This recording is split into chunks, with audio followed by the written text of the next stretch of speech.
Assalamualaikum. Hai semuanya. Di video kali ini kita akan membahas materi klasifikasi makhluk hidup part 2. Nah, video sebelumnya kita sudah sedikit menyinggung tentang ciri-ciri benda tak hidup. Nah, di video kali ini yang pertama kita akan membahas lebih jelas lagi tentang ciri-ciri benda tak hidup. Dan yang kedua, kita akan membahas tentang bagian-bagian dari mikroskop. Ciri-ciri benda tak hidup ada 4. Yang pertama adalah tidak dapat bergerak. Yang kedua, tidak mengadakan metabolisme. Yang ketiga, tidak melakukan reproduksi. Dan yang keempat, tidak ada tanggapan terhadap rangsang. Nah, maksudnya tidak dapat bergerak gimana sih? Maksudnya adalah benda tak hidup tidak dapat bergerak kecuali jika ada pengaruh dari luar. Nah, contohnya seperti batu bisa bergerak karena didorong atau dilempar. Nah, yang kedua, tidak mengadakan metabolisme. Maksudnya, benda tak hidup tidak memerlukan nutrisi serta tidak melakukan kegiatan seperti respirasi, sintesis, dan ekskresi. Nah, yang ketiga, tidak melakukan reproduksi. Nah, maksudnya adalah benda tak hidup tidak melakukan usaha untuk mempertahankan keberadaannya atau eksistensinya. Jadi, benda tidak melakukan kegiatan seperti regulasi, reproduksi, adaptasi, dan evolusi. Nah, yang keempat adalah tidak ada tanggapan terhadap rangsang. Nah, maksudnya adalah benda tak hidup tidak mempunyai tanggapan terhadap rangsang yang diterimanya. Nah, jadi benda tak hidup ini akan tetap diam saja meskipun mendapat rangsangan bertubi-tubi dari luar. Nah, ini adalah gambar dari mikroskop. Mikroskop ini adalah sebuah alat untuk melihat objek yang terlalu kecil untuk dapat dilihat secara kasat mata. Nah, mikroskop ini juga merupakan alat bantu yang dapat ditemukan hampir di seluruh laboratorium untuk dapat mengamati organisme yang berukuran kecil atau mikroskopis. Dengan mikroskop ini, bayangan benda mampu diperbesar hingga 40 kali, 100 kali, bahkan sampai 1000 kali lipat. Nah, perbesarannya juga akan semakin tinggi dan dapat semakin meningkat dengan seiring teknologi yang akan semakin berkembang. Fungsi dari mikroskop ini adalah dapat melihat serta mengamati objek-objek yang memiliki ukuran yang sangat kecil yang tidak dapat dilihat hanya dengan menggunakan mata telanjang.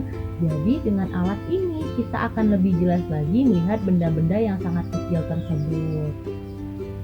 Ini adalah gambar dari bagian-bagian yang terdapat pada mikroskop. Di bagian pertama paling atas ini adalah lensa okuler. Nah, yang kedua ada tabung mikroskop. Yang ketiga ada revolver. Selanjutnya lensa objektif, ada meja mikroskop, ada kondensor, ada diafragma, ada cermin, ada kaki mikroskop, ada sendi inklinasi, ada klip atau penjepit, ada pegangan mikroskop, dan juga ada pengatur fokus halus maupun pengatur fokus kasar. Nah, pada bagian mikroskop ini ada bagian utama penyusunnya nih. Nah, yang pertama itu adalah bagian optik. Nah, bagian optik ini terdiri dari lensa okuler dan lensa objektif. Nah, untuk lensa okuler ini terdapat di bagian paling atas tabung mikroskop, dan yang lensa objektif ini terdapat dekat dengan objek yang diamati. Untuk lensa okuler berperan dalam memperbesar kembali bayangan yang dihasilkan oleh lensa objektif. Nah, biasanya lensa okuler ini mempunyai perbesaran 6, 10, atau 12 kali. Nah, kalau dengan lensa objektif umumnya terdapat 3 lensa, yaitu dengan kemampuan perbesaran 10, 40, atau 100 kali. Selanjutnya, kita akan membahas bagian-bagian dari mikroskop yang lainnya. Nah, ini kita kita akan membahas dulu tentang kondensor, diafragma, dan cermin. Nah, ini dia termasuk kepada bagian non-optik. Nah, kondensor ini dapat diputar baik naik maupun turun. Nah, fungsi dari kondensor ini adalah untuk mengumpulkan cahaya yang dipantulkan oleh cermin dan memusatkannya ke objek. Nah, selanjutnya itu ada diafragma. Nah, terlihat pada gambar diafragma ini terletak di bawah dari kondensor. Nah, fungsinya untuk mengatur banyak sedikitnya cahaya yang masuk dan mengenai preparat atau objek yang diamati. Nah, terus selanjutnya ada cermin. Nah, cermin ini mengarahkan cahaya dengan cara memantulkan cahaya yang didapatkannya tersebut. Nah, fungsinya ini untuk menerima dan mengarahkan cahaya yang diterima oleh mikroskop. Bagian lain yang selanjutnya ada tabung mikroskop, revolver, meja mikroskop, pegangan atau lengan mikroskop. Nah, tabung mikroskop ini fungsinya untuk menghubungkan lensa objektif dan lensa okuler pada mikroskop. Nah, revolver fungsinya untuk mengatur perbesaran lensa objektif yang diinginkan oleh pengamat. Dan tadi di bawahnya lagi ada meja benda. Nah, ini fungsinya untuk tempat meletakkan objek yang hendak diamati. Nah, lengan atau pegangan mikroskop fungsinya sebagai tempat pengamat untuk memegang mikroskopnya. Selanjutnya kita akan membahas bagian lain, yaitu pengatur fokus kasar atau disebut makrometer, terus pengatur fokus halus atau sering disebut mikrometer, dan selanjutnya itu adalah kaki mikroskop. Nah, makrometer ini berfungsi untuk menaikkan atau menurunkan tabung dengan cepat agar pengamat dapat mengatur kejelasan gambar objek yang didapatkan.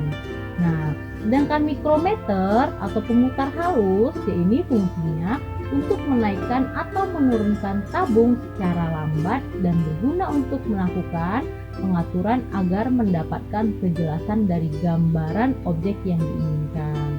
Nah, selanjutnya lagi ada kaki mikroskop nih yang terletak pada bagian bawah banget nih. Nah, dia ini berfungsi sebagai penyangga untuk menjaga mikroskop agar tetap pada tempat yang diinginkan. Nah, kaki mikroskop juga berguna sebagai tempat memegang mikroskop jika mikroskop hendak dipindahkan. Nah, selanjutnya lagi tadi pada gambar ada penjepit objek atau klip. Nah, dia ini fungsinya untuk memegang atau menahan dan menekan kaca objek preparat agar mudah digerakkan saat proses pengamatan. Nah, selanjutnya lagi tadi di atasnya itu ada sendi inklinasi.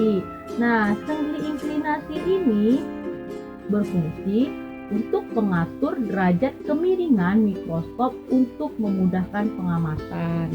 Oke, selesai sudah pembahasan kita kali ini tentang klasifikasi makhluk hidup part 2 yang membahas ciri-ciri benda tak hidup dan membahas bagian-bagian dari mikroskop. Semoga mudah dipahami dan bermanfaat untuk kita semua. Terima kasih telah menyimak video ini. Jangan lupa di subscribe channelnya, di like, komen, dan share kepada teman-teman semuanya. Semoga kita bisa belajar bersama dari rumah aja. Jangan lupa selalu jaga kesehatan, pakai masker, rajin mencuci tangan, dan sehat selalu.